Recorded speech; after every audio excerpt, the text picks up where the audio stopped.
ಎಲ್ರಿಗೂ ನಮಸ್ಕಾರ, good morning ಅಂತ ಹೇಳ್ತಾ ನನ್ನ ದಿನವನ್ನ ಪ್ರಾರಂಭ ಮಾಡ್ತಾ ಇದ್ದೀನಿ.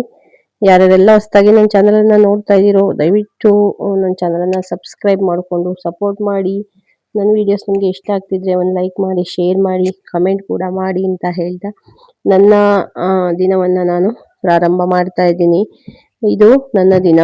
ನಾನು ಎದ್ದಿದ ತಕ್ಷಣ ನೀರು ಕುಡಿಯೋದು ಅಭ್ಯಾಸ ಅಲ್ಲ. ಸೊ ಹಾಗಾಗಿ ಎದ್ದಿದ ತಕ್ಷಣ ನೀರು ಕುಡ್ಕೊಂಡು ಇದನ್ನ ಕೆಲಸವನ್ನ ಪ್ರಾರಂಭ ಮಾಡಿದೆ.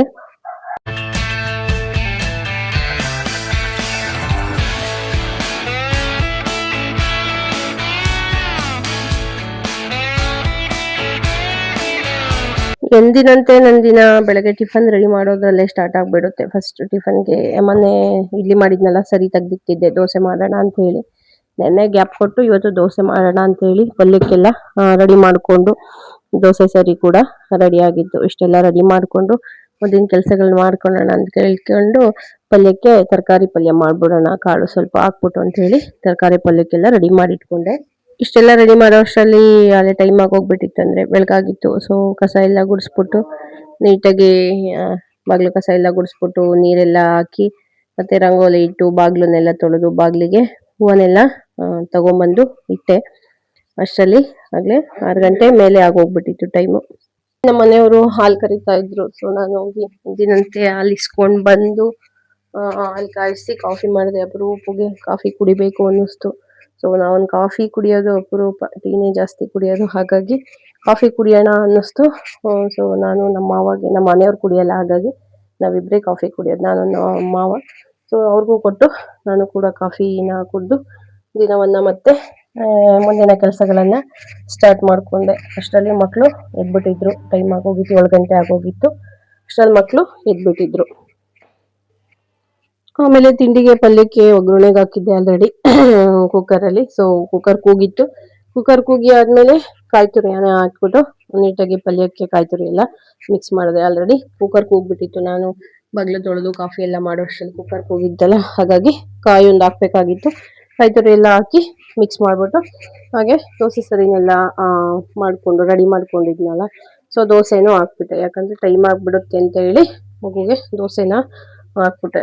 ಇಲ್ಲಾಂದರೆ ಟೈಮ್ ಆಗಿಬಿಡುತ್ತೆ. ನಾವು ಆಮೇಲೆ ಮಾಡ್ತೀವಿ ಅಂದರೆ ಒಂದು 2-3 ಅವನಿಗೆ ಎಷ್ಟು ಬೇಕೋ ಅಷ್ಟು ಮಾಡಿ ಮುಗಿಸ್ಬಿಟ್ಟಿದ್ರೆ ಅವನ್ನ ಸ್ಕೂಲಿಗೆ ರೆಡಿ ಮಾಡೋದಕ್ಕೆ ಹೆಲ್ಪ್ ಆಗುತ್ತೆ. ಇಲ್ಲ ಅಂದರೆ ನಾವು ಪರದಾಡಂಗೆ ಆಗ್ಬಿಡುತ್ತೆ. ಹಾಗಾಗಿ ಬೇಗನೆ ಅವನು ಸ್ನಾನಕ್ಕೆ ಹೋಗೋ ಅಷ್ಟರಲ್ಲೇ ಅವನಿಗೆ ಬಾಕ್ಸಿಗೆ ಅವನಿಗೆ ತಿನ್ನೋಕ್ಕೆ ಎಷ್ಟು ಬೇಕೋ ಅಷ್ಟು ರೆಡಿ ಮಾಡಿಬಿಟ್ಟಿರ್ತೀನಿ. ಸೊ ದೋಸೆ ಎಲ್ಲ ಬಿಟ್ಟಿದ್ದಾಗೋಯ್ತು.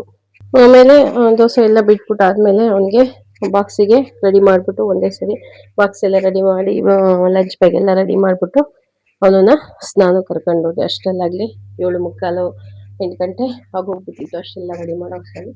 ಸೊ ಅವನನ್ನು ಸ್ನಾನ ಕರ್ಕೊಂಡು ಹೋದೆ. ಅವ್ನ ಬಾಕ್ಸ್ ಎಲ್ಲ ರೆಡಿ ಮಾಡಿಟ್ಟು ಲಂಚ್ ಬ್ಯಾಗ್ ಎಲ್ಲ ರೆಡಿ ಮಾಡಿಟ್ಟು ಸ್ನಾನ ಕರ್ಕೊಂಡು ಹೋಗೋನ ಸ್ಕೂಲಿಗೆ ರೆಡಿ ಮಾಡಿದೆ. ಅಷ್ಟೊಂದು ಟೈಮ್ ಆಗೋಗ್ಬಿಟ್ಟು. ಸೊ ಇಷ್ಟೆಲ್ಲ ಅವನು ಕೂಡ ರೆಡಿಯಾಗಿ ಬಂದ. ಅವನು ಪಾಪ ನನ್ನ ಮಗಳು ಮತ್ತು ನಮ್ಮ ಮನೆಯವರು ಎಲ್ಲರೂ ಒಟ್ಟಿಗೆ ಟಿಫನ್ ಮಾಡಿಬಿಟ್ರು. ಸೊ ಬೇಗನೆ ಟಿಫನ್ ಆಗ್ಬಿಡುತ್ತಲ್ಲ, ಹಾಗಾಗಿ ಮಕ್ಳ ಜೊತೆ ನಮ್ಮ ಮನೆಯವ್ರು ಕೂಡ ಮಾಡಿಬಿಡ್ತಾರೆ. ಎಲ್ಲರೂ ಒಟ್ಟಿಗೆ ಟಿಫನ್ ಮಾಡಿಬಿಟ್ರು. ಅಷ್ಟರಲ್ಲಾಗಲೇ ಟೈಮ್ ಆಗಿತ್ತು, ವ್ಯಾನ್ ಬರೋ ಟೈಮ್ ಆಗಿತ್ತು. ಸೊ ಹಾಗಾಗಿ ಮಕ್ಳ ಜೊತೆನೆ ನಮ್ಮ ಮನೆಯವರು ಟಿಫನ್ ಮಾಡಿದ್ರು, ಮಕ್ಕಳು ಕೂಡ ಟಿಫನ್ ಮಾಡಿದ್ರು 8:30 ಅಷ್ಟೇ, 8:30 8:45 ಅಷ್ಟರಲ್ಲಿ. ಆಮೇಲೆ ಸ್ವಲ್ಪ ಬಟ್ಟೆಗಳು ಒಗೆಯೋದಿತ್ತು. ಸೊ ಹಾಗಾಗಿ ಬಟ್ಟೆಗಳನ್ನೆಲ್ಲ ವಾಷಿಂಗ್ ಮಿಷಿನ್ಗೆ ಹಾಕ್ಬಿಟ್ಟು ಸ್ವಲ್ಪ ಹೊಲ್ದ ಹತ್ರ ಇನ್ನೂ ಸ್ವಲ್ಪ ಚೆನ್ನಾಗಿ ಇಟ್ಟಿತ್ತಂತೆ ಏನು ಅವರೆಕಾಳು, ಹಾಗಾಗಿ ಅಲ್ಲಿಗೆ ಹೋಗಿ ಬರೋಣ ಅಂತ ಹೇಳಿ ಬಟ್ಟೆ ಎಲ್ಲ ವಾಷಿಂಗ್ ಮಿಷಿನ್ಗೆ ಹಾಕ್ಬಿಟ್ಟೆ. ಅದು ಆಗೋ ಅಷ್ಟರಲ್ಲಿ ಹೋಗ್ಬಿಟ್ಟು ಬಂದ್ಬಿಡೋಣ ಅಂತ. ಬಟ್ಟೆ ಆಗೋ ಅಷ್ಟರಲ್ಲಿ ಹೊಲ್ದ ಹತ್ರ ಹೋಗ್ಬೇಡ ಅಂತ ನಾನು ನಮ್ಮ ಮನೆಯವರು ಮಗು ಮೂವರು ಹೋದ್ವಿ ಅಲ್ಲೆಲ್ಲ ಹತ್ರ. ಸೊ ಮೊನ್ನೆ ಇದ್ದಿದ್ದಕ್ಕೂ ಇವಾಗ ಇದ್ದಿದ್ದಕ್ಕೂ ಅವರ ಗಿಡ ಹೇಗಿದೆ ಅಂತ ತೋರಿಸ್ತೀನಿ ಬನ್ನಿ. ಬರೀ 3 ದಿವಸಕ್ಕೆ ವ್ಯತ್ಯಾಸ ಇದೆ ನೋಡಿ. ಮೊನ್ನೆಗಿಂತ ಇವತ್ತು ಸ್ವಲ್ಪ ಚೆನ್ನಾಗಿ ಕಾಣಿಸ್ತಿದ್ದಾವೆ ಅವರ ಗಿಡ. ಸೊ ಚೆನ್ನಾಗಿ ಹುಟ್ಟಿದ್ದಾವೆ. ಒಂದು ಸ್ವಲ್ಪ ಮಳೆ ಬಿತ್ತು ನೆನ್ನೆ, ಲೈಟಾಗಿ ಬಂತು, ಹಾಗಾಗಿ ಸ್ವಲ್ಪ ಚೆನ್ನಾಗಿ ಕಾಣಿಸ್ತಿದ್ದಾವೆ ನೋಡಿ. ಲೈನ್ಸ್ ಎಲ್ಲ ತುಂಬ ಚೆನ್ನಾಗಿ ಕಾಣಿಸ್ತಿದೆ. ಅದಾದಮೇಲೆ ನಮ್ಮ ಮನೆಯವರು ಸೆಪ್ಪೆ ಕೊಯ್ಬೇಕು ಅಂದರು, ಹಾಗಾಗಿ ಅವ್ರ ಜೊತೆ ನಾವು ಕೂಡ ತೋಟಕ್ಕೆ ಹೋದ್ವಿ. ನಮ್ಮ ಜೊತೆ ನಮ್ಮ ಸೀನಾ ಕೂಡ ಬರ್ತಿದ್ದಾನೆ ನೋಡಿ. ಸೀನಾ ನೋಡಿ ಆ ಕಡೆ ನಮ್ಮ ಜೊತೆ ನಮ್ಮ ಸೀನಾನು ಬಂದುಬಿಟ್ಟಿದ್ದಾನೆ ಫ್ರೆಂಡ್ಸ್ ನೋಡಿ. ಬೇಲಿ ಹಾಗೆ ಅವರೇ ಗಿಡ ನೋಡಿಕೊಂಡು ಹಸುಗಳ್ನ ಕಟ್ಟಿದ್ರು ಮನೆಯವರು. ಸ್ವಲ್ಪ ಸೆಪ್ಪೆ ಕೊಯ್ಬೇಕಾಗಿತ್ತು. ಸೆಪ್ಪೆ ಕೊಯ್ಬೇಕು ಅಂದರು, ಹಾಗಾಗಿ ಅವ್ರ ಜೊತೆ ನಾನು ಮಗು ಇಬ್ಬರು ಬಂದರು. ನಮ್ಮ ಮನೆಯವರು ಅಲ್ಲಿ ಸೆಪ್ಪೆ ಕೊಯ್ತಿದ್ದಾರೆ ನೋಡಿ ಫ್ರೆಂಡ್ಸ್. ಹಸುಗಳನ್ನ ಇಲ್ಲೇ ಕಟ್ಕೊಂಡಿದ್ದಾರೆ. ಇನ್ನೂ 2-3 ಹಸುಗಳಿದೆ, ಅದು ಬೇರೆ ಕಡೆ ಹೊಡ್ಕೊಂಡು ಹೋಗಿದ್ದಾರೆ. ಸೊ ಈ 1-2 ಮಾತ್ರ ಇಲ್ಲೇ ಕಟ್ಟಿದ್ದಾರೆ. ನಮ್ಮ ಜೊತೆ ನಮ್ಮ ಸೀನಾ ಕೂಡ ಬಂದಿದ್ದಾನೆ ನೋಡಿ. ನಾವೆಲ್ಲಿರ್ತೀವೋ ಅಲ್ಲಿ ಹಾಜರಿ ನಮ್ಮ ಸೀನಾ ನೋಡಿ ಫ್ರೆಂಡ್ಸ್.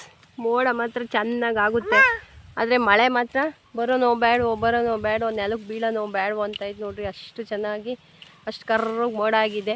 ಅದು ಎಲ್ಲಿ ಸುರಿಯುತ್ತೋ ಗೊತ್ತಿಲ್ಲ, ಆದರೆ ನಮ್ಮ ಕಡೆ ಮಾತ್ರ ಮಳೆ ಬರ್ತಾನೆ ಇಲ್ಲ. ಬಂದ್ರೂ ಸ್ವಲ್ಪ ಇಷ್ಟೇ ಸೋನೆ ಮಳೆ ಹಂಗೆ ಬರುತ್ತೆ ನೋಡಿ. ನಾನು ಫಸ್ಟು ಕ್ಲಿಪ್ಪಲ್ಲಿ ತೋರಿಸಿದ್ನಲ್ಲ ಅಷ್ಟೇ ಮಳೆ ಬಂದರೆ ಬರೀನ ಬರಲೋ ಬೇಡೋ ಭೂಮಿಗೆ ಬೀಳೋ ಬೇಡೋ ಅಂತೇಳಿ ಆಗುತ್ತೆ. ಮೋಡ ಮಾತ್ರ ಎಷ್ಟೋ ಸುರಿಯೋದ್ರಂಗೆ ಆಗುತ್ತೆ, ಆದರೆ ಮಳೆ ಮಾತ್ರ ಬೀಳೋದೇ ಕಷ್ಟ ಆಗಿಬಿಟ್ಟಿದೆ ನೋಡಿ. ರೈತರ ಜೀವನ ಏನು ಮಾಡೋದು?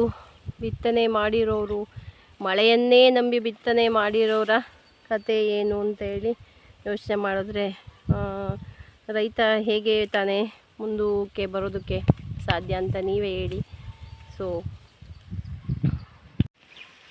ಅಂದಾಗೆ ಇದಾಗಿತ್ತು ಇವತ್ತಿನ ನನ್ನ ಒಂದು ದಿನ ಅಂತ ಹೇಳ್ತಾ ವಿಡಿಯೋನ ಎಂಡ್ ಮಾಡ್ತಿದ್ದೀನಿ. ಅದಕ್ಕೂ ಮುಂಚೆ ದಯವಿಟ್ಟು ವಿಡಿಯೋ ಇಷ್ಟ ಆದರೆ ಲೈಕ್ ಮಾಡ್ಕೊಳ್ಳಿ, ಶೇರ್ ಮಾಡಿ, ಕಮೆಂಟ್ ಕೂಡ ಮಾಡಿ ಅಂತ ಹೇಳ್ತಾ ವಿಡಿಯೋನ ಎಂಡ್ ಮಾಡ್ತಾಯಿದ್ದೀನಿ.